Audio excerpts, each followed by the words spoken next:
গাছগুলার যে কি তানিয়া, অবস্থা করে রাখি, একটু যত্ন এই কি নিব। ব্যাপার, কি করতেছো? কি করবো আর, গাছের যত্ন নিতেছি। তুমি কি কোনোদিন একটা গাছের যত্ন নেও? কোনোদিন তো দেখলাম না যে একটা গাছের যত্ন নিতে। হ্যাঁ রে, তেজপাতাও একটা পাতা, তরকারির মধ্যে কি জন্য দেয় এটা আজ পর্যন্ত ধরতে পারলাম না, কিন্তু কিছুক্ষণ পরে আবার এইটাই তুইলা ফেলায় দেয়।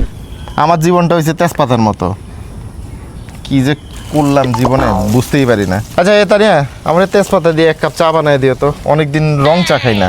তুমি দেখতেছো না আমি কাজ করতেছি, আর এখানে এসে তোমার চা বানাই দিতে হবে আমার, না? আমি চাটা বানাই দিতে পারবো না। হ্যাঁ রে, আমার জীবন একটা জীবন, এত বছর ধরে সংসার করতেছি তোমার সাথে, বউ কারে বলে এই জিনিসটাই আজ পর্যন্ত ধরতে পারলাম না। ও কারে বলে জানো না? যে লোকটা সারা জীবন অপমানিত হওয়ার পরেও মৃত্যুর আগ পর্যন্ত জামাইয়ের সাথে থাকে, তারই বউ বলে। তুমি তো সুন্দর করে আমার একটা কথা শুনাই দিলা, এবার জামাই কারে বলে সে জিনিসটা আমি বলি। না, সেই জিনিস আমার শোনার ইচ্ছা নাই। আচ্ছা শুনোই না, আমি বলি। আমি যে জিনিস জানি সেই জিনিস আমি শুনবো কেন? তুমি আবার কি জিনিস জানো? জামাই কারে বলে এটা তো আমি জানি। সেটা আবার কি? মৃত্যুর আগ পর্যন্ত যে বউরে যন্ত্রণা দিতে দিতে মাইরা ফেলায়, সেই হচ্ছে জামাই।